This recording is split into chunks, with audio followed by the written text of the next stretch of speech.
ඔන්න පුතේ සම්බෝලයක් හදන්නයි දැන් යන්නේ. හරිද? මේ සම්බෝලේ මේ බත් පිඟන් දෙකක් තුනක් හරි කන්න පුළුවන්. අපි දැන් බලමු මේ සම්බෝලේ හදන්නේ කොහොමද කියලා. සුදු ලුණු ගෙඩි දෙකක් තුනක් තියෙන්න ඕන පොඩි සුදු ලුණු. බී ලුණු පොඩි ගෙඩි දෙකක් විතර තියෙන්න ඕන. කරපිංචා කොළ ටිකක් තියෙන්න ඕන. කාල් මැස්සොත් 7-8 දෙනෙක් ඕන. වේලිච්ච මිරිස් පොඩ්ඩකුත් ඕන. කොච්චි කරල් ටිකකුත් ඕන.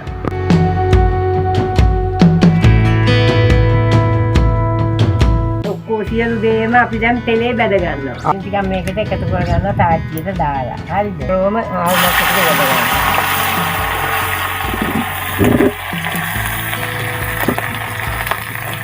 ආල්මස්ට් එක හොඳට කරවින්න බැද ගන්නවා.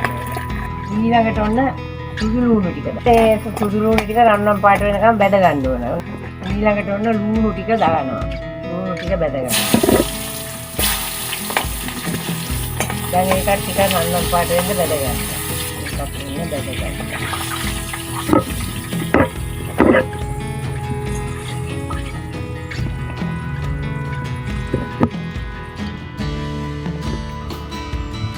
කොච්චි ටික බැද ගන්න. බැද ගත්තා. ඉතින් කයි මිරිස් ටිකයි. හොඳා ගත්තා. දැන් මිරිස් ටිකක් බැද ගත්තා. මේක ඉතින් දැන්. මේක පාරින් දැන් පොඩ්ඩක් තොන්න බැද ගන්න.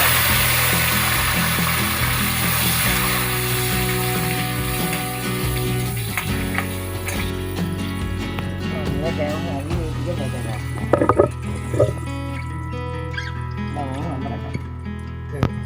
මේ බැදගත්තු කලමනා ටික සියරම දැන් ගලේ අඹරන්නයි යන්නේ. ටිකක් දානවා. දාලා හොඳට අඹරන්න ඕනේ. දැන් ඔන්න පොඩ්ඩකුත් දැම්මා. දැන් ඊළඟට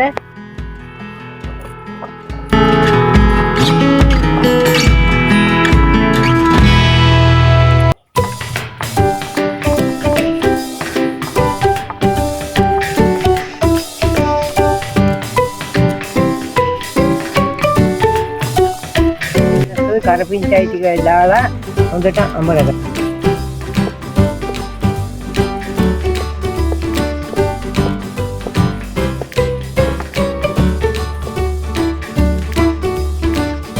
ඊළඟට මොන ලුණු ටික දැම්මා.